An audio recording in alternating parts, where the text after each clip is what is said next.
नमस्कार मित्रांनो, तूही माझा मितवा या मालिकेच्या येणाऱ्या काही भागामध्ये आता जबरदस्त असा ट्विस्ट तुमच्यासमोर येणार आहे. ज्या ट्विस्टमध्ये आता असं होणार आहे की आता अंजलीची डिलिव्हरी मात्र अगदी सुखरूप होते आणि डिलिव्हरी झाल्यानंतर आता ईश्वरी आणि अर्णव मात्र राकेशची कशी जिरवतात आणि शेवटी आता तो स्केचवाला आहे तर त्या स्केचवाल्याला मात्र वल्लरीने बघून आता त्याला पकडलेलं आहे आणि त्याच्याकडून सगळं काही सत्य शेवटी वधून घेतलेलं आहे. पण आता अंजलीची डिलिव्हरी होते, परंतु अंजलीसमोर त्या अगोदर ह्या रिया आणि राकेशच्या नात्याचा आता अगदी स्फोट होणार आहे. कारण राकेशने आत्तापर्यंत खूप काही म्हणजे अंजलीला फसवलं आणि अंजलीला फसवून अर्णव आणि ईश्वरी या दोघांपासून सुद्धा तोडलेलं आहे. परंतु आता राकेशलाही माहिती नाही की आपण कितीही आत्तापर्यंत प्लॅन करत आलो, पण तरीसुद्धा शेवटी एक ना एक दिवस आपण त्यात फसणार आहोत आणि शेवटी होते तर काय तेच होणार आहे. कारण आता शेवटी राकेश आणि आता हा जो रियाचा म्हणजे एकमेकांना भेटण्याचा जो प्लॅन आहे, कारण पैशासाठी आता राकेश रियाचा वापर करून घेतो हे रियाला काही लक्षात येत नाही. पण आता अंजलीसमोर रोज मात्र रिया त्याला सोडवायला घरी येत आहे. अंजलीला एक एक एक एक डाऊट आता क्लिअर होत आहे आणि एका दिवशी मात्र आता जेव्हा तो अंजलीला काही उत्तर द्यायला नसतं, अंजली विचारते की नक्की असा कोण आहे की आता ती कायम तुला सोडवायला घरी येते आणि ती मुलगी कायम तुमच्या अगदी तितक्या जवळ का असते. आता जेव्हा आता अंजलीने परत आज बघितलेलं असतं की रियाने मात्र आता जेव्हा ती सोडवायला येते तर तिचा म्हणजे राकेशचा केस घेतलेला आहे.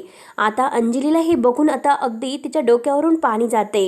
अंजलीला खूप राग येतोय. अंजली म्हणते की आपल्याला अर्णव आणि ईश्वरी जे काही सांगत आहे ते एकदम खरं वाटत आहे. कारण आता आपल्याला राकेशवर लक्ष ठेवायला हवं. आपल्याला राजेश फसवतात, आपण त्यांच्यावर इतका विश्वास ठेवून चूक तर केली नसेल ना, याचा आता अंजलीला खूप मोठा पश्चाताप होत असतो. कारण आपण आपले अर्णव कधीही आपल्याशी खोटं वागू शकणार नाही. अर्णवच्या काहीतरी लक्षात आलेलं आहे, आपण त्या गोष्टीचा विचार करायला हवा. त्यानंतर आता लगेच राकेश तिला उडवाउडवीचं उत्तर देत आहे, परंतु अंजली आता स्वतः जेव्हा आता हे काम तिने आता राजशिर्क्यांच्या घरामध्ये कधीही स्वतः काम केलेलं नाही, पण आता जेव्हा ती अर्णव आणि राजशिर्क्यांचं घर सोडून आलेली आहे तर प्रत्येक काम तिला स्वतःला करावं लागतं. आणि आता जेव्हा ती कपडे म्हणजे तिला धुवायचे असतात, कपडे धुवायचं काही तिला जमत नाही, पण तरीसुद्धा मात्र आता जेव्हा ती राकेशचे कपडे हे अगदी घ्यायला जाते आणि त्याच वेळेस मात्र राकेशच्या त्या म्हणजे खिशामध्ये तिला आता रिया आणि त्याचा फोटो एकत्र पॉकेटमध्ये सापडतो. कारण अंजलीचा फोटो काढून रियाने त्या जागी आपला फोटो आणि राकेशचा एकत्र फोटो तेथे लावलेला असतो. आणि आता रिया आणि म्हणजे रियाला ब्लॅकमेल जर करायचं असेल, आता रियाला आपण पैशासाठी तिचा वापर करतोय आणि रियाला मात्र ब्लॅकमेल करायचं असेल, रियाला आता कायमचा आपल्या आयुष्यातून उडवण्यासाठी त्याने जो फोटो आहे तो फोटो मात्र त्या दोघांचा एकत्रितला आपल्या मोबाईलमध्ये काढून ठेवलेला असतो. आणि आता राकेश हा आपल्या आतमध्ये रूममध्ये झोपलेला असतो. अंजलीला आता डाऊट आलेला आहे, नक्की आता काहीतरी पुरावा आपल्याला असा शोधावा लागेल की राकेश आपल्याला फसवतो हे मात्र नक्की क्लिअर आहे. म्हणून ती मात्र आता राकेशचा जो काही मोबाईल आहे तर तो मोबाईल घेते आणि त्याच वेळेस आता राकेशच्या मोबाईलवर रियाचा फोन आलेला असतो.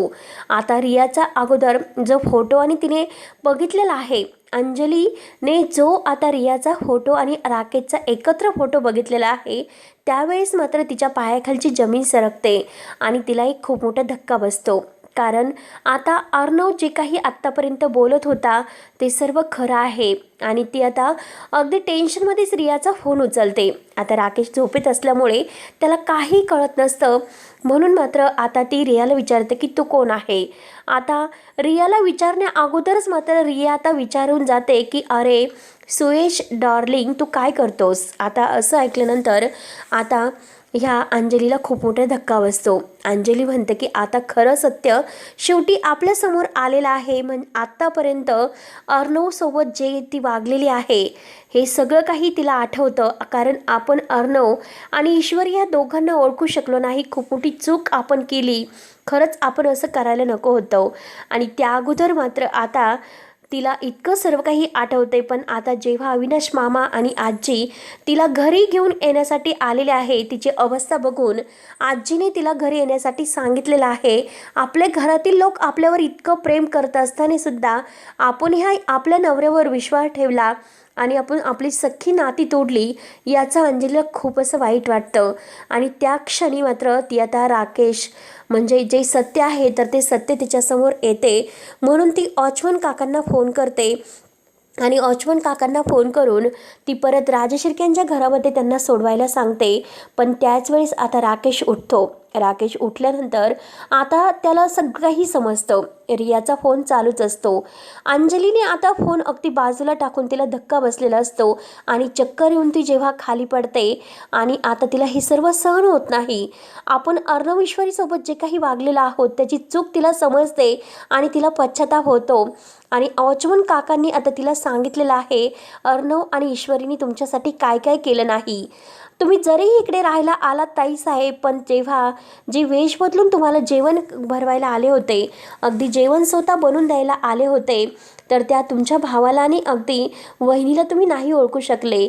खरंच आता तुमच्यासाठी काय काय करतात. अर्णव तिकडे तुमच्यासाठी उपाशी राहतो. जेव्हा तुम्ही जेवलात तेव्हाच मात्र अर्णव सर जेवतात. कारण जेव्हापासून ताई तुम्ही इकडे राहायला आलात तेव्हापासून मात्र जे काही आहे ते सगळं अर्णव सर मला फोन करून विचारतात आणि विचारून मात्र सगळं काही ठरवतात. म्हणून अंजली ताई, तुम्ही अर्णव सरांना ओळखण्यात चुकलात. तुम्ही अशी चूक करायला नको होती. अंजलीला खूप पश्चाताप होऊन ती चक्कर येऊन खाली पडते. कारण तिचा आता 8वा महिनासुद्धा संपत आलेला आहे. आणि त्याच वेळेस आता वॉचमन काका अर्णव आणि ईश्वरीला बोलावून घेतात. आता मात्र घाईने ते तेथे येतात आणि आता अंजलीला हॉस्पिटलला नेले जाते. परंतु हा राकेश मात्र इतका नीच माणूस आहे, त्याला असं वाटतं की आता अंजलीला सर्व सत्य कळाले, आता काय करायचं. आता आपल्याला तर आता अंजलीच्या घरामध्ये जाता येणार नाही. परंतु आता अंजलीला जे काही बाळ झालेलं आहे त्या बाळाला मात्र आपण किडनॅप करून आता ब्लॅकमेल अंजलीला करू शकतो. जर आपण अंजलीला ब्लॅकमेल केलं तर अंजली कुणाला काही सांगू शकत नाही. बाळासाठी तरी अंजली शेवटी शांत राहील, याचं मात्र आता त्याला असं वाटत असतं. त्यानंतर मात्र आता मामी मात्र तिला असं वाटतं की आता सुप्रिया तर माझ्यासमोर पोचू शकत नाही. किती काही झालं तरी आता ह्या सुप्रियाला आपण नाही सोडायचं. म्हणून सुप्रिया आणि नम्रता मात्र हॉस्पिटलला अंजलीला भेटायला निघालेल्या आहेत. आणि आता वाटेतच मात्र तो स्केचवाला आहे तर तो मात्र हा सुप्रियाला भेटतो आणि ती अगदी सुप्रिया त्याला म्हणजे ओढण्याचा प्रयत्न करते, त्याला ओळखते. आणि आता स्केचवाला मात्र भामट्यासारखा तेथून जायला निघतो. परंतु सुप्रिया त्याला अडवते आणि सुप्रिया म्हणते की स्केच तर तुम्ही मला देणार होतात, काय झालं ते स्केचसुद्धा मला तुम्ही दिलं नाही. आता तो पूर्णपणे घाबरलेला असतो, त्याला घाम फुटलेला असतो. आणि आता सुप्रिया म्हणते की ते स्केच मला हवं आहे, लवकरात लवकर स्केच द्या, नाही तर मी पोलिसात जाईल. तेव्हा आता पोलिसांचा धाक दाखवल्यानंतर मात्र तो म्हणतो की ज्याचं स्केच तुम्ही मला अगदी तयार करण्यासाठी सांगितलं होतं ती बाई माझ्याकडे आली आणि स्केच घेऊन गेली. आता ती बाई आली म्हटल्यानंतर आता सुप्रिया म्हणते की हे बघा, आता मात्र ते स्केच मला पुन्हा काढून द्या आणि ती कोण बाई होती ते सुद्धा मला सांगा. आता लगेच तो स्केच काढतो आणि स्केच काढल्यानंतर नम्रता ते स्केच ओळखते आणि म्हणते की हे तर आकाश सरांच्या आईचं स्केच आहे. आता हे सगळं काही झाल्यानंतर नम्रता विचारते की काय झालं आई, तुला का आकाश सरांच्या आईचं स्केच हवं आहे. तेव्हा आता सुप्रिया सगळं काही तिला सांगते आणि हे ऐकल्यानंतर आता नम्रताला खूप मोठा धक्का बसतो. नम्रता म्हणते की हे बघ, तू कुणाला याबद्दल काही सांगू नकोस, आपण लवकरात लवकर मात्र हे सगळं शोधूयात, मी तुला सगळं सविस्तर सांगेल. आता इकडे वॉचमन काकांनी घाईने मात्र आता फोन केलेला आहे. अर्णव ईश्वरी मात्र तिकडे येऊन पोहोचलेले आहेत आणि आता हा राकेश मात्र वॉचमनचे म्हणजे आता जे आहे, कारण वॉचमन काकाला हाताला धरून त्याला घाबरवत मात्र अंजलीचं बाळ चोरायला निघालेलं आहे. आणि अंजलीचं बाळ चोरून मात्र त्याला आता अंजलीला म्हणजे ब्लॅकमेल करायचं आहे. परंतु आता जेव्हा तो डॉक्टरांचा वेश घेऊन ते बाळ चोरायला जातो त्या क्षणी अर्णव आणि ईश्वरी त्याला अडवतात आणि त्याला तेथेच चांगला धडा शिकवतात. आणि आता यापुढे जर तू अंजली ताईच्या समोर जरी आला ना तर माझ्या इतकं वाईट कोणी नसेल, असं म्हणून आता ईश्वरी आणि अर्णव त्याला धमकवतात. आणि शेवटी धमकावून मात्र आता लायकीत राहायचं. यापुढे मात्र आता आमच्याशी कोणताही अगदी पंगा घ्यायचा नाही. किती काही झालं तरी शेवटी आता आम्ही तुला सोडणार नाही. हे सगळं काही मात्र आता त्याला आठवते आणि आता आठवल्यानंतर त्याला आता खूप पश्चाताप होत असतो. परंतु त्याची जी काही गुर्मी आहे ती अजूनपर्यंत काही गेलेली नाही आणि तो मात्र आता म्हणतो की बघत राहा की मी माझं बाळ नेल्याशिवाय राहणार नाही. आणि आता मात्र अंजलीला शुद्ध येते. अंजलीला शुद्ध आल्यानंतर आपलं बाळ पाहून तिला खूप आनंद होतो आणि लगेच मात्र आता अंजली म्हणते की जो खरंच अर्णव मला माफ कर, मी माफ कर, खरंच जे काही आहे ते केवळ मात्र म्हणजे माझ्यामुळेच झाले. मी तुझ्यावर विश्वास ठेवायला हवा होता म्हणून अंजली खूप रडत असते. आणि अंजली इतकी रडत आहे तर मात्र तिला आता चक्कर येत असते. अर्णव म्हणतो की ताई तू इतकी काळजी करू नकोस, सगळं काही ठीक होईल. जोपर्यंत तुझा हा दादा आहे ना तोपर्यंत मात्र तुला काही होणार नाही, सगळं काही व्यवस्थित होईल. तू काळजी करू नको आणि हे आता फक्त तुला आरामाची गरज आहे. तू आराम कर, बाकी काहीही करू नको. आता हे सर्व ऐकल्यानंतर अंजलीला खरं पश्चाताप होत असतो. आपण म्हणजे आपल्या नवऱ्यावर विश्वास ठेवला पण आता त्याला मी नाही सोडणार.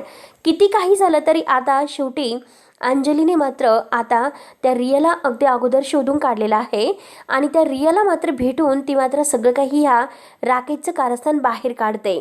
आणि शेवटी सत्याचा उलगडा अंजलीसमोर होतो. आणि त्याच वेळेस मात्र हा नराधम शेवटी आता किडनॅप करायला तर कुणाला जातो तर ते मात्र आता ह्या ईश्वरीला जेव्हा तो किडनॅप करायला जातो तेव्हा आता अर्णवचा राग इतका अनावर होतो. अर्णवला म्हणजे ईश्वरीला किडनॅप करून अर्णवला मात्र आता आपल्या हाताखालचं बाहुलं बनवून मात्र त्याला आता ईश्वरीच्या जीवाची धमकी द्यायची आहे आणि तरच अर्णव आपलं सर्व काही ऐकू शकेल असं त्याला वाटत असतं. परंतु अंजलीला मात्र इतका पश्चाताप होत असतो कारण आपण आपल्या भावाशी जे काही वागलो ना त्याचा त्याला पश्चाताप होत असतो. त्यानंतर मात्र आता लगेच अंजली ही आता रडत असते आणि आपल्या बाळाला बघून ती खूप खुश होते आणि बाळासमोर ती आता शपथ घेते की काही झालं तरी मात्र आता मी माझ्या बाळावर ह्या नराधमाची म्हणजे ह्या राकेशची सुद्धा पडून देणार नाही अशी ती शपथ घेऊन आता ईश्वरी, अर्णव, अंजली हे आपल्या बाळासह एकत्र येतात. तेव्हा आता मित्रांनो पुढे नक्की काय होतं बघत राहा. धन्यवाद.